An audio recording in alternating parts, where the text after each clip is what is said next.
Welcome to Podkey Daily News, your fast brief on oil shocks, tariffs, health policy, and more. The biggest practical shifts today are hitting costs, access, and trust.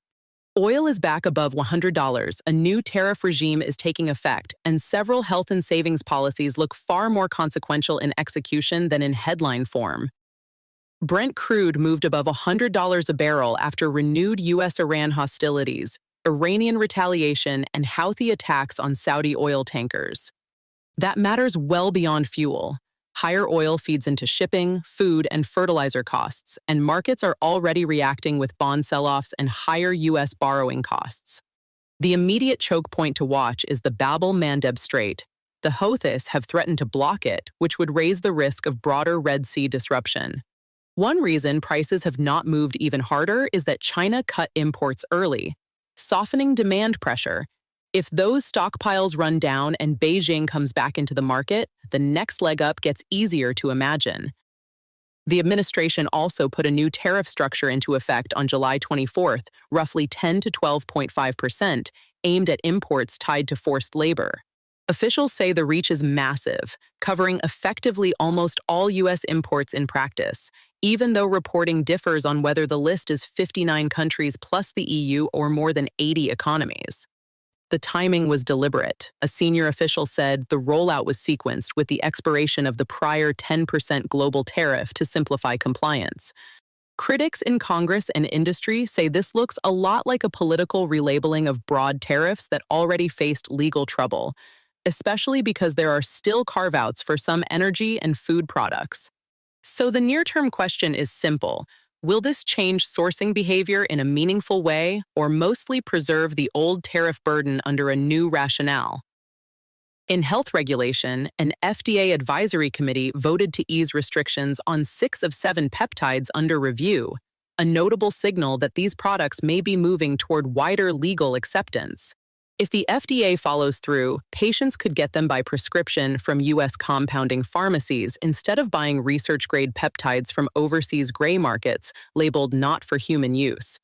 Supporters argue that the gray market already shows broad real-world use and that bringing access under prescription oversight would reduce safety risks while creating a path for actual monitoring and better evidence. But the process is already drawing scrutiny. Health Secretary Xavier Becerra disclosed personal use of some peptides, and several newer committee members reportedly have business ties to manufacturers. That does not settle the science, but it does raise the next issue to watch: whether the FDA adopts the recommendation and how aggressively conflict questions shape the backlash. The Child Savings Account program, now branded as Trump accounts, is running into a basic implementation problem. Eligible families are not signing up.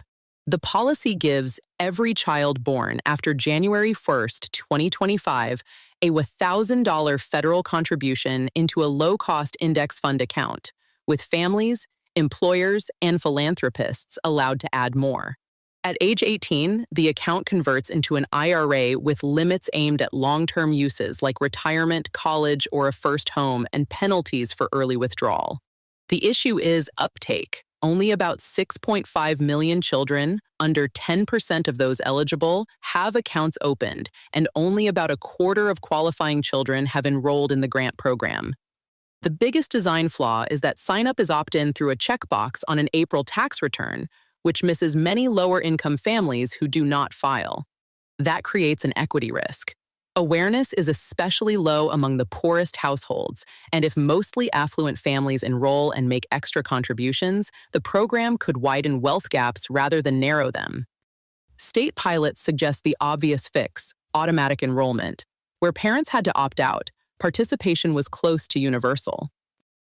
Two health stories point in opposite directions. The CDC says the U.S. has logged more than 2,300 confirmed measles cases in 2024, the highest annual total in roughly 3 decades, with major clusters in Utah and South Carolina and additional spikes in Pennsylvania and Virginia. That is the practical warning sign of declining vaccination rates showing up in real outbreak numbers.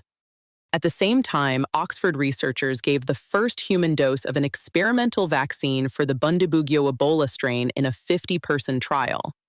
A parallel safety study is planned in Uganda, and roughly 600,000 doses have already been manufactured for possible use if the trials go well, which is unusually concrete preparedness for an emerging outbreak setting.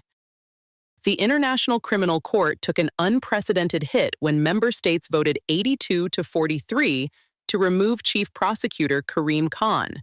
The move follows conflicting findings over harassment allegations, with a UN investigation finding a factual basis, while an ICC legal review said the evidence fell short of a beyond reasonable doubt threshold. The bigger consequence is institutional credibility. The court is already under geopolitical pressure, and this internal fight weakens it at a sensitive moment. In the US, New Jersey is dealing with a different kind of trust problem after a motor vehicle software error wrongly registered more than 6,000 non-citizens to vote and produced about 400 illegal votes in a recent election. The Justice Department is weighing criminal charges while the state is resisting broad data transfer to federal prosecutors. So this now sits at the intersection of election administration, enforcement, and campaign messaging on immigration. The US and Saudi Arabia signed a nuclear pact allowing US firms to build and operate plants in the kingdom, but without the usual gold standard ban on domestic uranium enrichment and without mandatory international inspections, which is why the deal is already drawing scrutiny. USDA plans to resume Mexican calf imports to ease a domestic cattle shortage and help with record beef prices. But ranchers worry that reopening the border could reintroduce the screwworm parasite.